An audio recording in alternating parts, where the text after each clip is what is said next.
Today channel के सभी दर्शकों को राकेश थपलियाल का प्यार भरा नमस्कार। आज हम बात करेंगे पटरी पर लौटती भारतीय कुश्ती के बारे में। कुश्ती के बहुत विवाद पिछले 6 महीने के दौरान हमने देख लिए, सुन लिए और अब जो है भारतीय कुश्ती बिल्कुल पटरी पर लौट रही है। देखिए, जो रेसलिंग फेडरेशन ऑफ इंडिया के अध्यक्ष ब्रिजभूषण शरण सिंह के खिलाफ जो यौन शोषण के आरोप पहलवानों ने लगाए थे, उसकी कानूनी प्रक्रिया शुरू हो चुकी है। कोर्ट में मुकदमे उसके चल रहे हैं, तो पहलवान इससे काफी हद तक संतुष्ट हो चुके हैं। दूसरा, हमारे जो पहलवान जो धरने पर बैठे थे, जैसे बजरंग पूनिया, साक्षी मलिक, सत्यव्रत कादियान, विनेश फोगाट, इन्होंने अलग जगहों पे अभ्यास शुरू कर दिया है।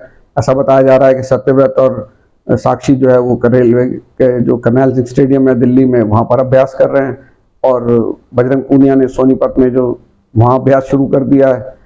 और विनेश फोगाट ने तो एक कदम आगे बढ़ाते हुए हंगरी के बुदापेस्ट में होने वाली इंटरनेशनल रैंकिंग टूर्नामेंट के लिए उन्हें भाग लेने की तरफ भी कदम बढ़ा दिए हैं और उन्होंने इच्छा जताई है कि वो इसमें भाग लेना चाहती हैं। ये जो रैंकिंग टूर्नामेंट है, ये 13 से 16 जुलाई तक बुडापेस्ट में आयोजित किया जाएगा। और देखिए, बिल्कुल अंतिम दिन था 13 जून का, जब इसमें प्रवेश की अपनी जो एंट्री भेजने की लास्ट डेट थी, तब बताया जा रहा है कि भाई विनेश फोगाट का एक email sports authority of India को प्राप्त हुआ, जिसमें उन्होंने इच्छा जताई कि वो इस टूर्नामेंट में भाग लेना चाहती हैं। और देखिए, तुरंत इस पे एक्शन लेते हुए जो एडॉक कमेटी है भारतीय ओलंपिक संघ की बनाई हुई, उसको ये संदेश भेजा गया। उस एडॉक कमेटी ने तुरंत जो है वर्ल्ड रेसलिंग जो हमारी बॉडी है उससे बात की और फिर ऑर्गेनाइजर्स के साथ बात की और उसके बाद ये तय हुआ कि चलो आपको 20 जून तक छूट दी जाती है। तो वहां पर विनेश फोगाट की एंट्री जो है वो भेज दी गई है। और एक दिलचस्प बात, जैसा कि पहलवानों पे ब्रिजभूषण शरण सिंह आरोप भी लगाते थे कि भाई ये ट्रायल में हिस्सा लेने से बचते हैं या ट्रायल में उन्होंने इनकी मदद की तमाम अंतर्राष्ट्रीय टूर्नामेंटों से पहले, तो यहां पर भी विनेश फोगाट जो इस रैंकिंग टूर्नामेंट में भाग लेने जा रही हैं बुडापेस्ट, तो बिना ट्रायल के जा रही हैं। लेकिन इसकी एक अलग वजह है कि उनकी ट्रायल क्यों नहीं ली गई। उनकी ट्रायल इसलिए नहीं हुई इसके लिए क्योंकि इसमें हिंदुस्तान का कोई दूसरा पहलवान भाग लेने नहीं जा रहा है। यानी कि फ्री स्टाइल और ग्रीको रोमन, पुरुष और महिला, तमाम सारे वर्गों में सिर्फ एक हमारी महिला पहलवान विनेश फोगाट इसमें भाग लेने जा रही हैं। इस वजह से उनकी कोई ट्रायल नहीं ली गई और उनकी एंट्री भेज दी गई है और वो 53 किलो वर्ग में इसमें शिरकत करेंगी। सुरेश उनके कोच साथ में होंगे, साथ में उनकी फिजियो जो अश्विनी पाटिल, वो भी वहां पर उनके साथ जाएंगी। और ये देखिए, ये टूर्नामेंट जो है बड़ा इंपॉर्टेंट है और पूरे 1 साल के बाद विनेश फोगाट जो है किसी अंतर्राष्ट्रीय टूर्नामेंट में शिरकत करती हुई नजर आएंगी। क्योंकि इससे पहले उन्होंने जुलाई में जो बर्मिंघम में कॉमनवेल्थ गेम्स हुए थे वहां शिरकत की थी और उन्होंने वो स्वर्ण पदक जीता था उसमें, और वो उनका तीसरा स्वर्ण पदक था कॉमनवेल्थ गेम्स का। तो काफी अच्छा प्रदर्शन, और ठीक लगभग 1 साल के बाद वो अंतर्राष्ट्रीय प्रतियोगिता में फिर से भाग लेने जब उतरेंगी तो वो जुलाई का महीना होगा, यानी कि अगले महीने 13 से 16 जुलाई के बीच में वो किसी दिन उनके मुकाबले होंगे।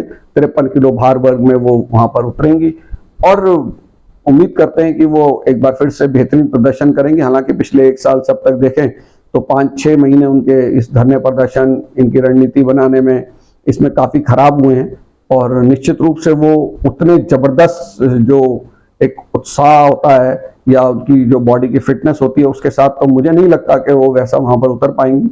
लेकिन फिर भी एक बड़ी पहलवान है। वर्ल्ड चैंपियनशिप में उन्होंने पदक जीते हैं, एशियन गेम्स में उन्होंने गोल्ड मेडल जीता, कॉमनवेल्थ गेम्स में लगातार 3 में गोल्ड मेडल जीते हैं। तो बहुत कुछ उन्होंने अर्जित किया है और उम्मीद करते हैं कि इस चैंपियनशिप में वो अच्छा प्रदर्शन करेंगी। और इस चैंपियनशिप में अच्छा प्रदर्शन करने का फायदा यह है कि उन्हें बहुत महत्वपूर्ण अंक इससे प्राप्त होंगे जो कि उनको वर्ल्ड चैंपियनशिप में शिरकत करने में मदद करेंगे। और वर्ल्ड चैंपियनशिप जो है वो अगले साल होने वाले पेरिस ओलंपिक्स का एक क्वालिफाइंग टूर्नामेंट भी होगा, यानी कि उसके जरिए उनको, अगर वर्ल्ड चैंपियनशिप में उनका प्रदर्शन अच्छा रहता है तो ओलंपिक का टिकट भी उनको वहां पर प्राप्त हो सकता है। तो एक बहुत सही फैसला विनेश फोगाट ने यहाँ पर लिया कि भाई बहुत हुआ है धरने प्रदर्शन, ये सब चीजें छोड़ के अब खेल की तरफ नजरें लगाई जाएं। और जैसे कि कुछ लोगों का ये कहना है कि भाई ये लोग खत्म हो चुकी हैं, ये धरने प्रदर्शन पे बैठे हुए पहलवान, तो उनके पास एक नई चुनौती होगी ये दिखाने के लिए कि भाई वो अभी चूकी नहीं है और उनमें अभी दमखम है और वो देश के लिए अभी भी पदक जीत सकती हैं। और अगर वो यहाँ पर पदक जीतती हैं तो मुझे नहीं लगता कि इससे बड़ा कोई जवाब आलोचकों को उनका हो सकता है। तो हमें पूरी उम्मीद है कि विनेश फोगाट अच्छा यहाँ पर प्रदर्शन करेंगे। एक अच्छी इच्छा उन्होंने जताई चैंपियनशिप में भाग लेने की, और जो हमारा स्पोर्ट्स अथॉरिटी ऑफ इंडिया का डिपार्टमेंट है उसके लोगों ने, एडॉक कमेटी के लोगों ने जो रेसलिंग के लिए बनाई गई है, उन्होंने सबने पूरी तन्मयता के साथ जुटकर विनेश फोगाट को चैंपियनशिप में उतारवाने में पूरी मदद की है। और मुझे लगता है कि अब वो अलग तरह के उत्साह के साथ जब उतरेंगी तो बेहतरीन प्रदर्शन वहां पर करेंगे। अब थोड़ी सी चर्चा कर लेते हैं रेसलिंग फेडरेशन के होने वाले चुनाव की।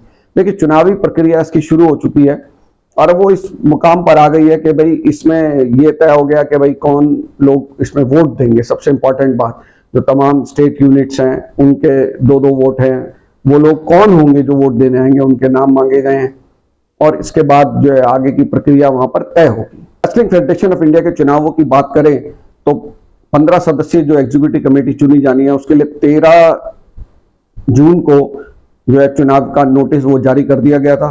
उसके बाद 19 जून को कहा गया कि भाई जो वोटर हैं अपने नाम स्टेट यूनिट जो लोग वोट डालने आएंगे, 2 लोगों को अनुमति होती है कि प्रत्येक जो भी उसकी सदस्य इकाई है, तो वो कौन 2 लोग होंगे उनके नाम भेजे जाएं और 22 तारीख को वोटर की सूची जो है वो लग जाएगी। यानी कि कल तक वोटर्स की सूची लग जाएगी तो हमें पता लग जाएगा कि जो उसके रेसलिंग फेडरेशन ऑफ इंडिया के चुनाव होने हैं 6 जुलाई को, उसमें कौन लोग वोट डालने के लिए आएंगे। तो ये भी बड़ा महत्वपूर्ण है कि किस किस यूनिट को, कुछ यूनिटों में विवाद भी है तो उसके विवाद को किस तरह से सुलझाया जाएगा, क्या होगा। तो ये सारी सूची हमें 22 जून को ये पता चल जाएगा कि वोट डालने कौन लोग आ रहे हैं। और 23 से 25 के बीच जो जून का महीना 23 से 25 का है, उसमें आप अपने नॉमिनेशंस लोग अपने भेज सकेंगे। जो भी चुनावों में लड़ना चाहते हैं, किसी भी पोस्ट के ऊपर लड़ना चाहते हैं, तो वो उसमें वहां अपने नॉमिनेशन भेज सकेंगे। और 27 तारीख को ये नॉमिनेशन की लिस्ट सबके सामने सार्वजनिक कर दी जाएगी। इंडियन ओलंपिक एसोसिएशन की वेबसाइट में भी लगाई जाएगी और रेसलिंग फेडरेशन ऑफ इंडिया की वेबसाइट में भी ये लिस्ट लगा दी जाएगी कि चुनाव में कौन कौन लोग खड़े हो रहे हैं। क्योंकि ये भी एक बड़ा महत्वपूर्ण मुद्दा है कि जो धरने पे बैठे पहलवान थे, उनकी एक बड़ी शर्त उन्होंने खेल मंत्री के साथ जो बैठक हुई अभी, उसमें ये रखी थी कि भाई बृजभूषण शरण सिंह ना तो चुनाव लड़े, ना ही उनके परिवार का कोई सदस्य या उनका कोई बहुत निजी व्यक्ति जो उनके साथ जुड़ा हुआ हो वो इस चुनाव में भाग ना ले। ये एक बड़ी शर्त यहाँ पर रखी गई थी। तो ये हमें मतलब पता चल जाएगा कि भाई नॉमिनेशन लिस्ट जब वो जारी की जाएगी, और वो दिन होगा 25 जून का दिन जब के नॉमिनेशन आप भेज सकते हैं, और 27 जो जून है उसमें नॉमिनेशन की लिस्ट जो है वो लगा दी जाएगी। 28 जून को जो है स्क्रूटनी होगी सारे नॉमिनेशंस की, भाई उसमें कोई कमी पेशी तो नहीं है, और उसके बाद वो एक लिस्ट बनेगी। फिर 28 जून से 1 जुलाई तक आप विड्रॉल कर सकते हैं। अगर कोई अपना नाम वापस लेना चाहेगा तो वो वहां पर अपना नाम ले सकता है वापस। और 2 जुलाई को जो एक फाइनल लिस्ट लगाई जाएगी कि ये लोग चुनावी प्रक्रिया में शिरकत करने जा रहे हैं, इन लोगों ने इन पदों के लिए अपना नॉमिनेशन भरा है, ये सूची सार्वजनिक की जाएगी। फिर 6 जुलाई को जो है वो आम सभा की बैठक होनी है रेसलिंग फेडरेशन ऑफ इंडिया की, और अगर उसमें जरूरी हुआ यानी कि एक पोस्ट के लिए अगर 1 से अधिक व्यक्ति होंगे तो फिर वो वहां पर चुनाव होगा, और उसी दिन चुनाव भी होंगे, और उसी दिन शाम तक वोटों की गिनती के बाद जो चुनाव के नतीजे हैं वो भी घोषित कर दिए जाएंगे। तो यानी कि 6 जुलाई जो है बहुत महत्वपूर्ण दिन रहेगा भारतीय कुश्ती के लिए, कि आने वाले सालों में भारतीय कुश्ती को चलाने का अधिकार किन लोगों को मिलेगा, उसकी चाबी रेसलिंग फेडरेशन ऑफ इंडिया की किन लोगों के हाथ में रहेगी। क्या वो कोई पूर्व पहलवान होंगे जो उसका अध्यक्ष बनेगा, या कोई दूसरे महत्वपूर्ण पदों पर आएंगे, या फिर कोई प्रशासनिक अधिकारी होंगे, कोई सांसद हो सकता है, या पुराने लोगों में से ही कुछ लोग रिपीट करेंगे। तो ये सारी चीजें 6 जुलाई को बिल्कुल क्लियर हो जाएंगी। लेकिन कुल मिलाकर ये है कि भारतीय कुश्ती के लिए एक अच्छी पॉजिटिव खबरें यहाँ पर चल रही हैं। पहलवानों ने भाग लेना शुरू कर दिया, जैसे मैंने बताया कैंपों में भाग लेना शुरू कर दिया, अपना अभ्यास शुरू कर दिया है। और विनेश फोगाट जैसी पहलवान जो कि एक रैंकिंग टूर्नामेंट में बुडापेस्ट में उतरने जा रही हैं अगले महीने, और मुझे लगता है कि वो वहां पर बेहतरीन प्रदर्शन करें। और बाकी जो हमारे पहलवान हैं उनका भी बता दूं, वो कोई चैंपियनशिपों का बायकॉट नहीं कर रहे, बल्कि उनमें से अनेक पहलवान जो पिछले 3 रैंकिंग टूर्नामेंट हुए हैं उसमें शिरकत कर चुके हैं, और अब जो बाकी के पहलवान हैं वो चाहते हैं कि वो एशियन गेम्स में उन्होंने जाना चाहते हैं, तो वो एशियन गेम्स की ट्रायल की तैयारी में लगे हुए हैं। वो वर्ल्ड चैंपियनशिप में जाना चाहते हैं तो वो वर्ल्ड चैंपियनशिप की ट्रायल की तैयारी में लगे हुए हैं। तो मुझे लगता है कि भारतीय कुश्ती एकदम अब सही राह पर चल पड़ी है, और अब इंतजार हमें अंतर्राष्ट्रीय स्तर पर पदकों का रहेगा कि रैंकिंग टूर्नामेंट में हमारी शुभकामनाएं विनेश फोगाट के साथ है कि वो यहाँ पर बेहतरीन प्रदर्शन करें, देश के लिए फिर से पदक लाने का सिलसिला अपना शुरू करें।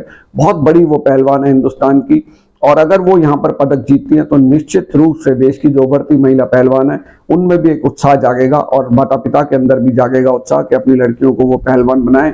भारतीय कुश्ती में चीजें सुधर रही हैं, और तमाम जो बातें अभी तक हमें सुनने को मिली पिछले 5-6 महीने के दौरान, उनसे लोगों का ध्यान हटेगा और एक नई शुरुआत भारतीय कुश्ती में, एक नया सूर्योदय होगा, और जो कि पूरे देश के लिए भी अच्छा रहेगा। और मुझे लगता है कि पूरी दुनिया के लोगों की नज़र भारतीय पहलवानों के ऊपर है कि भाई वो इतने तमाम विवादों के बाद किस तरह का बेहतरीन प्रदर्शन रेसलिंग में कर पाएंगे या नहीं कर पाएंगे। तो मुझे लगता है कि हम सबको अपनी शुभकामनाएं, हमारी दुआएं पहलवानों के साथ होनी चाहिए कि वो फिर से अपने बेहतरीन फॉर्म में हासिल करके कि चैंपियनशिपों में उतरें और उसमें बेहतरीन प्रदर्शन कर देश के लिए पदक जीतें। आप सभी का इस वीडियो को देखने के लिए बहुत बहुत शुक्रिया। हमारी तमाम जो अभी हाल की वीडियो रही हैं उसको काफ़ी आपके द्वारा पसंद किया जा रहा है। मुझे अनेक संदेश जो है व्हाट्सएप पे मिल रहे हैं, इंस्टाग्राम पे मिल रहे हैं और फेसबुक पे मिल रहे हैं। तो आपसे हमारी गुजारिश है कि आपको अगर हमारी ये चीज़ पसंद आ रही है तो आप इसे अपने दोस्तों के पास भेजें, शेयर करें, ताकि ज़्यादा से ज़्यादा लोगों को अच्छी, दिलचस्प, रोचक और सही जानकारी मिल सके। आप सभी का इस वीडियो को देखने के लिए बहुत बहुत शुक्रिया।